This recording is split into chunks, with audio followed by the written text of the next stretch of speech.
బిహార్ జనతాదళ్ యూలో ప్రముఖ ఎన్నికల వ్యూహకర్త ప్రశాంత్ కిషోర్ ప్రకంపనలు సృష్టిస్తున్నారు.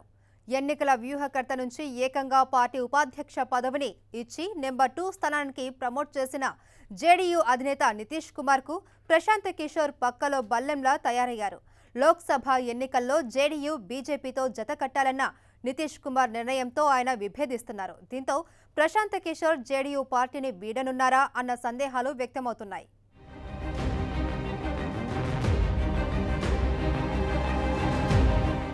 లోక్సభ ఎన్నికలు సమీపిస్తున్న వేళ ప్రముఖ ఎన్నికల వ్యూహకర్త జేడీయూ ఉపాధ్యక్షుడు ప్రశాంత్ కిషోర్ చేస్తున్న ప్రకటనలు రాజకీయ ప్రకంపనలు సృష్టిస్తున్నాయి.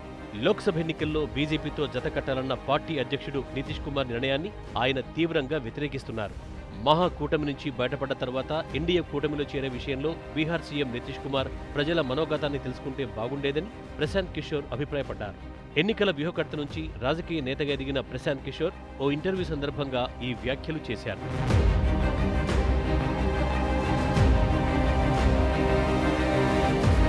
మహాకూటమితో తెగదెంపులు చేసుకుని బీజేపీతో కూటమి ఏర్పాటు చేయాలన్న నితీష్ నిర్ణయాన్ని ప్రశాంత్ వ్యతిరేకిస్తున్నట్టు స్పష్టమవుతోంది. ప్రశాంత్ ప్రకటనపై జేడీయూ నేతలు తీవ్రంగా మండిపడుతున్నారు. పార్టీ తీసుకున్న నిర్ణయానికి కట్టుబడి ఉండాల్సిందేనని, ఈ విషయంలో ఎవరి సలహాలు అక్కర్లేదని వారు స్పష్టం చేశారు.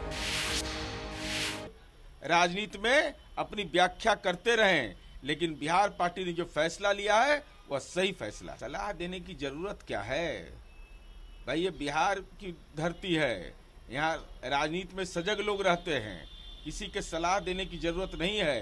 खुद समझ जाना चाहिए कि बिहार पार्टी का फैसला है और बिहार का फैसला है, जनादेश का सम्मान है और साथ ही साथ निश्चय का सम्मान। మరోవైపు ప్రశాంత్ కిషోర్ కు కాంగ్రెస్ పార్టీ వత్తాసు పలుకుతోంది.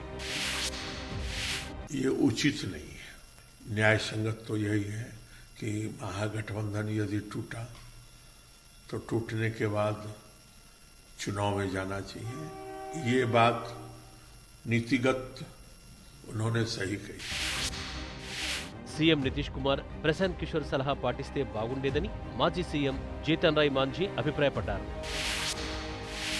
अब उधर से जब हट रहे हैं तो इनको चीफ मिनिस्टर के लोभ से सत्ता में नहीं एंजॉय करना चाहिए था, बल्कि इनको हर हालत में नया मैंडेट ले लेना चाहिए था.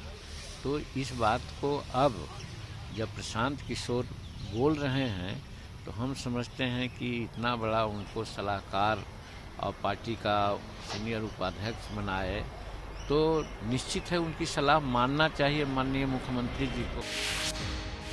అంతేకాదు ప్రశాంత్ కిషోర్ ఓ యువ సదస్సులో చేసిన వ్యాఖ్యలు కూడా జేడీయూ నేతలకు నచ్చడం లేదు. ఇప్పటి వరకు తాను ప్రధాని, ముఖ్యమంత్రులు కావడానికి మద్దతు తెలిపినట్టే ఇప్పుడు యువకులను ఎమ్మెల్యేలు, ఎంపీలుగా చేయడానికి తన వంతు సహకారం అందిస్తానని ఓ యువ సదస్సులో చెప్పారు. దీనిపై కూడా ప్రశాంత్ కిషోర్ కు సొంత పార్టీ నేతల నుంచి వ్యతిరేకత వచ్చింది. ఈ నేపథ్యంలో ప్రశాంత్ కిషోర్ పై జేడీయూ పార్టీ పరంగా చర్యలు తీసుకుంటుందా లేదా అన్నది ఆసక్తిగా మారింది.